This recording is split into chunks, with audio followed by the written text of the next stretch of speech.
If your mind never slows down, if you replay conversations, analyze decisions, and feel mentally exhausted even when nothing obvious is happening, hear this clearly. You are not broken. You are not weak. And you are not too much. The truth is, the part of you that thinks deeply may be the very thing that makes you powerful. People who overthink aren't worrying for no reason. Their brains are wired differently. While most people move through life reacting to events as they happen, your mind is constantly scanning ahead, predicting outcomes, and preparing for what could go wrong. Psychology shows that this kind of thinking comes from a survival-based intelligence. Long before comfort and modern life, minds like yours helped people stay alive by noticing danger early and planning ahead. You don't imagine worst-case scenarios because you're negative. You do it because your instinct is to protect yourself and the people you care about. Your brain refuses to be careless. That doesn't make you paranoid. It makes you prepared. But overthinking doesn't stop at situations. It follows you into relationships. You replay conversations from years ago.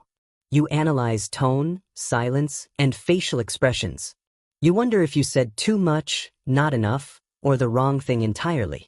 Not because you're obsessed with yourself, but because you care deeply about how your presence affects others. You don't want to hurt anyone unintentionally.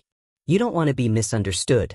So your mind runs emotional simulations, reviewing interactions to make sure you showed up as a good person. People like you are deeply empathetic. You feel responsibility for emotional outcomes that most people never even notice. You carry the weight of words, energy, and unspoken meaning. That level of awareness is rare, but it's also heavy. And carrying it every day takes a toll. This is why you feel drained even on days when it looks like you did nothing. You weren't doing nothing. You were processing everything. Some brains filter out unnecessary details. Yours doesn't. You notice micro-expressions, subtle changes in tone, pauses that last a second too long, and the emotional meaning behind simple words. Your nervous system is always working, always interpreting. Psychology calls this deep processing. It means your mind takes in more information than average and processes it more thoroughly. That constant mental activity uses energy, even when your body is still. That's not laziness. That's mental overload. And here's something most people don't understand. The same brain that overthinks is also incredibly creative. Your imagination is powerful. It builds scenarios, connections, stories, and possibilities effortlessly. When that imagination doesn't have a direction, it turns inward, and that's when it becomes anxiety. Overthinking is often creativity without an outlet. Research consistently shows a strong link between high creativity and high anxiety. The part of your brain that imagines worst-case scenarios is the same part that creates art, strategy, and innovation. You visualize problems with the same intensity that others visualize success. You're not suffering from a mental defect. You're experiencing an unused creative potential. Your mind is designed to solve complex problems. When it doesn't have one, it creates its own. There's another truth people rarely talk about.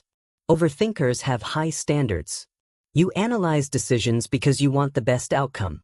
You hesitate because you refuse to settle for mediocrity. You don't want to rush into things just to say they're done. You want them done right. That internal pressure you feel comes from the gap between reality and how you believe things should be. You see what's possible, not just what's convenient. Yes, that pressure is uncomfortable. Yes, it's exhausting. But research shows that this trait leads to better decision-making and higher quality work over time. While the world often rewards speed and impulsiveness, real progress is built by people who think before they move. You're not slow. You're deliberate. The problem isn't that your mind thinks too much. The problem is that you live in a world that doesn't always value depth. A world that praises quick reactions over thoughtful responses. A world that confuses sensitivity with weakness and stillness with laziness. In that environment, people like you start believing something is wrong with them. But nothing is wrong with you. You have foresight in a reactive world. You have empathy in a careless world. You have depth in a shallow world. Your mind is built for strategy, understanding, and meaning. You feel more because you perceive more. You think more because you notice more. That doesn't make life easier, but it does make it richer. Learning to live with a mind like yours isn't about silencing your thoughts. It's about directing them, giving your imagination something meaningful to work on, creating instead of ruminating, building instead of replaying. When your mind has purpose, it becomes your greatest ally instead of your loudest critic. So if you overthink everything, understand this clearly. You are not crazy. You are not defective. You are not failing at life. You are someone with a powerful, sensitive, and intelligent mind living in a world that hasn't taught you how to use it yet. Your brain isn't malfunctioning. It's running on a more advanced operating system. If this resonated with you, drop a brain emoji in the comments so others like us can find you. And if you want more psychology-backed insights that help you stop fighting your mind and start using it, subscribe now. The next video might explain the part of you you've been trying to fix, but never needed fixing at all.